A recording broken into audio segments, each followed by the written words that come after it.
नमस्कार आप सभी को। बहुत स्वागत है आपका हमारे YouTube चैनल पर। और आज पामिस्ट्री का ये हैंड्स के टाइप को समझने का दूसरा वीडियो है। पहली वीडियो में मैंने जर्नल एक्सप्लेनेशन दिया और उसके बाद दूसरी जो वीडियो आई उसमें हमने फायरी हैंड डिस्कस किया और आज हम वाटरी हैंड डिस्कस करेंगे। तो चलिए, मैं स्क्रीन के माध्यम से ही हमेशा समझाती हूँ, तो आज भी वैसे ही समझाने जा रही हूँ। एक बात फिर भी मैं पहले कहना चाहूंगी कि कई बार आपको लगेगा कि मेरे हाथों में कुछ क्वालिटी फायर हैंड की आ रही है, कुछ वाटर हैंड की आ रही है। क्यों लगता है ऐसा? क्योंकि हमारे हाथ, एक हाथ को हम बोलते हैं मिक्स्ड हैंड, है ना। तो कई बार मिक्स्ड हैंड होते हैं और खाली एक हाथ के प्रकार से थोड़ी ना बिहेवियर बता सकते हो आप किसी का। उसमें माउंट्स हैं, रेखाएं हैं, नेल्स हैं और 11 टाइप के जो हाथ के टाइप बताए गए हैं, एलिमेंट्री टाइप से भी डिस्क्राइब किया गया है। साथ मतलब पाम के बैक से और फ्रंट से उसका भी इफेक्ट आता है। तो यहाँ बिल्कुल घबराने की बात नहीं है कि हमने ये पढ़ा था फायर में तो कुछ क्वालिटीज मिली कुछ नहीं मिली। क्योंकि जैसे आप देखते हो चार्ट में, हम क्या देखते हैं, मान लो लग्न में गुरु बैठा है लेकिन शनि का भी इफेक्ट आ रहा है तो बिहेवियर चेंज हुआ। तो लग्न में गुरु ने थोड़ी सारा बिहेवियर बनाया, बाकी सब ग्रह जहां जहां है वो सब आपके बिहेवियर पर इफेक्ट डालते ही डालते हैं। सेम इन पामिस्ट्री, आपको पूरा कंबाइंड हाथ की स्टडी से ही आप कुछ बता सकते हो। अगर मैं कह दूं कि धन रेखा इतनी लंबी है तो बहुत पैसा होगा, नहीं, बिल्कुल भी नहीं होगा ऐसा। ठीक है, क्योंकि मुझे पूरा हाथ का प्रकार, हाथ का टाइप, उसकी क्वालिटी भी देखनी पड़ेगी। तो इसी तरह आगे बढ़ते हैं, वाटरी हैंड की बात करते हैं।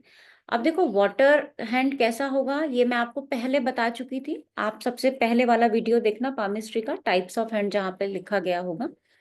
वाटरी हैंड में हमने क्या समझा था कि आपका पाम, यानी आपकी जो ये हथेली होगी, ये रेक्टेंगुलर है। ठीक है, इसकी तुलना में जो उंगलियां होंगी वो लंबी होंगी। लंबी फिंगर, लॉन्ग फिंगर जिसकी होती है ना, उसको बोलते हैं हम आपका ये क्या कहते हैं, वाटरी हैंड। इसकी तुलना में होंगी। वैसे तो आपको बहुत से लोगों की देखोगे लंबी लंबी उंगलियां दिखाई देंगी, पतली पतली लंबी लंबी, है ना। लेकिन रेक्टेंगुलर पाम हो और उसकी तुलना में उंगलियां लंबी हों तो हम उसको क्या बोलेंगे? तो हम उसको वाटरी हैंड बोलेंगे। अब कई बार ऐसा होता है, लंबी तो उंगलियां होती हैं पर उसमें गांठें होती हैं, ऐसे करके देखो, यहाँ जोड़ों पे गांठें होती हैं। वो गांठें इंसान को फिलोसोफर बना देती हैं। ठीक है, तो ऐसे बहुत सारे तरीके होंगे। कुछ लोगों के हाथ, उंगलियां तो लंबी होंगी, हाथ मोटे होंगे, तो वहां गुरु का प्रभाव बढ़ जाएगा। तो इस तरह डिफरेंशिएट तो हमें करना पड़ेगा, है ना। एक बेस पे तो हम कुछ नहीं बता सकते।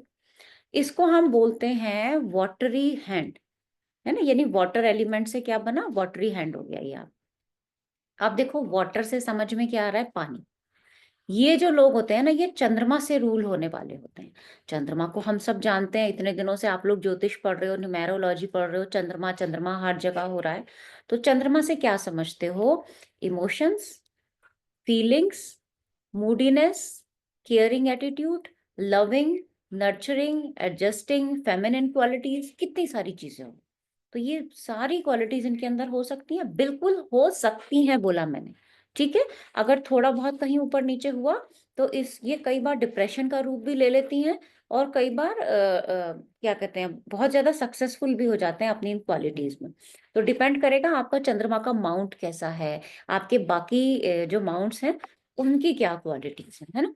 अब आप पानी को देखते होगे, पानी क्या होता है, जिस भी बर्तन में आप में डालोगे उसी का आकार ले लेता है ना। पानी को अगर ग्लास में डालेंगे तो वो ग्लास के आकार का हो गया, बोल में मैंने डाल दिया तो बोल के आकार का बन गया। ये लोग बड़े ही एडजस्टिंग नेचर के होते हैं, हर जगह ये लोग एडजस्ट कर जाते हैं। लेकिन कई बार क्या होता है ना, अगर चंद्रमा किसी वजह से हाथ में बिगड़ा हुआ है तो एडजस्टमेंट में ना खुल के एडजस्ट नहीं कर पाते। मतलब एडजस्ट तो कर रहे हैं, सब परिस्थिति में रह तो रहे हैं, लेकिन मन की बात मन में ही दबी हुई है। अपने आप को खुल के बोल पाने की जो क्वालिटी होती है ना, वो कई बार आपको सूर्य देता है, मंगल देता है, बुध देता है। अलग अलग तरह तरह से वो ग्रह आपको देते हैं। इसीलिए इनको अंदर से कई बार लोनलीनेस की फीलिंग आती है।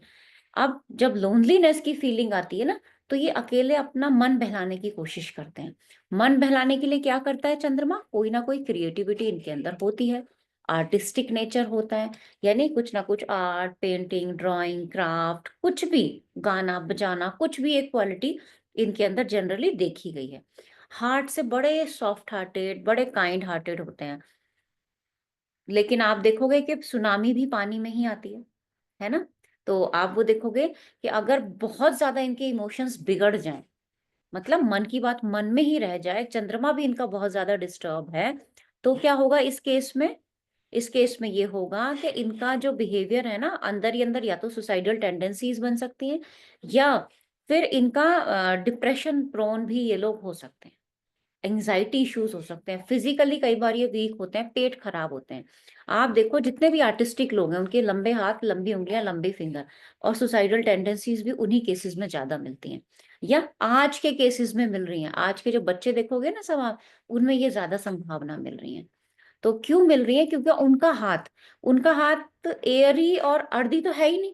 उनका हाथ या तो फायरी है या वाटरी है। इन दोनों में से कोई हाथ मिलेगा। आप एक्सपेरिमेंट करके देखो। अब जो लोग आगे आएंगे पढ़ने के लिए पामिस्ट्री, पहले से ही कह रही हूँ मैं, आप करो एक्सपेरिमेंट। फिर हम बहुत क्योंकि हमारी क्लास में एक्सपेरिमेंट बहुत ज्यादा ही होते हैं, जरूरत से ज्यादा। ठीक है, तो कई बार जब आपका ये चंद्रमा बिगड़ जाता है तो आपका ओवर एग्रेशन होता है, और उसका प्रभाव आपको, ये चंद्रमा का जो माउंट होता है ना, यहाँ पे ब्लैकनेस वाली एनर्जी भी कई बार आ जाती है। आप देखो आपका पेट खराब है, आपके हाथ का रंग बदल जाएगा, नाखूनों पे इफेक्ट आता दिख जाएगा। तो वो सब आपके हाथ, क्योंकि आपका जो हाथ है ना, वो जो हाथ की रेखाएं हैं, जो हाथ का रंग है, वो आपके थॉट प्रोसेस से, सबकॉन्शियस माइंड से चलता है। ठीक है, इसको आगे कभी और अच्छे से एक्सप्लेन करूंगी मैं। तो आप समझ सकते हैं कितना थोड़े से लथार्जिक भी हो जाते हैं कई बार, ये थोड़े लेजीनेस भी आ जाती है। क्यों आ जाती है? क्योंकि देखो जितने भी आर्टिस्ट लोग होते हैं उनको थोड़ा सा अलग सी दुनिया में वो रहना पसंद करते हैं, उनका मूड थोड़ा सा अलग होता है। इसके ऊपर आप भी एक्सपेरिमेंट करना। अब ऐसे लोगों को ना संभालेंगे कैसे हम? सबसे पहली बात, इमोशंस से रूल होने वाले लोग हैं तो भैया इमोशनली ही आप इनको मैनेज करो। जैसे फायरी हैंड में हमने मैनेज अलग तरीके से किया था कि आप वैरायटी दो काम करने की। यहाँ पे मैं क्या करूंगी, उनकी तारीफें करो, उनको, उनके साथ इमोशनल बॉन्ड बनाओ आप। अगर आप ऐसा करोगे, जैसे 2 नंबर का बच्चा होता है, हम क्या कहते हैं उसमें, आप जान गए उसकी क्वालिटी। न्यूमेरोलॉजी पढ़ने का इतना तो फायदा हुआ ना, कि किसी के बारे में हम जान पाए हो, तो फिर अपने आप को चेंज करो, उसको देखो हम क्या है ना, माँ बाप हम थोप देते हैं बच्चों के ऊपर, तू मेरे हिसाब से चल, मेरे हिसाब से क्यों नहीं काम हो रहा है। अरे वो आपके अनुभव से थोड़ी सीख रहा है, वो तो अपने अनुभव से सीखेगा। जैसे कि हमारा थे एक टीचर, कभी उन्होंने मुझसे कहा था कि बच्चा हमेशा अपने ही अनुभव से सीखता है। रसगुल्ला आपने खाया है तो वो टेस्ट उसके मुंह में नहीं आएगा, वो आपके ही मुंह में रहेगा। तो बच्चे को सिखाना है तो उसको अनुभव से सीखने दीजिए। तो इनके साथ भी क्या होगा, हमें इमोशनल अटैचमेंट तो बनाना पड़ेगा, पर अपनी बातें ना थोपें आप इनके ऊपर, अदरवाइज वो बिल्कुल हर्ट हो जाएंगे अंदर से। ठीक है, तो ऐसी बहुत सारी चीजें हैं जिससे आप इन्हें संभाल सकते हो। इनको टीम के साथ काम करने की आदत डालो। टीम से क्या होता है, ये घुलना मिलना सीखेंगे दूसरे लोगों के साथ। फायरी हैंड है, वो अकेला कर लेगा, जाके सब मैनेज, फटाफट फटाफट खत्म कर देगा। लेकिन ये जो लोग हैं, इनको एक ग्रुप चाहिए, एक अच्छा माहौल चाहिए। हीलिंग अच्छी कर सकते हैं ये, उस फील्ड में जा सकते हैं, आर्टिस्ट बन सकते हैं, क्रिएटिव फील्ड हो सकती है। फीडबैक की इन्हें हमेशा जरूरत होती है, पॉजिटिव फीडबैक दो। आप पॉजिटिव फीडबैक का मतलब ये नहीं है, मान लो इन्होंने बहुत खराब काम किया, आप सेटिस्फाइड नहीं हो, तो आप ये नहीं कहोगे कि अरे बहुत बेकार है।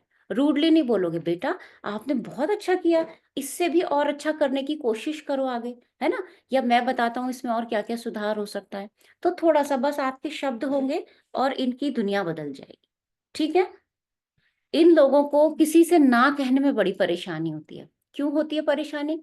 क्योंकि वॉटरी हैंड है ना, जल्दी से वो फीलिंग अपने मन की नहीं बता पाते। इनसे कोई कुछ काम कहेगा, कुछ मांगेगा तो ये फटाफट से दे देंगे, और फ्रेंड्स भी बहुत जल्दी बना लेते हैं।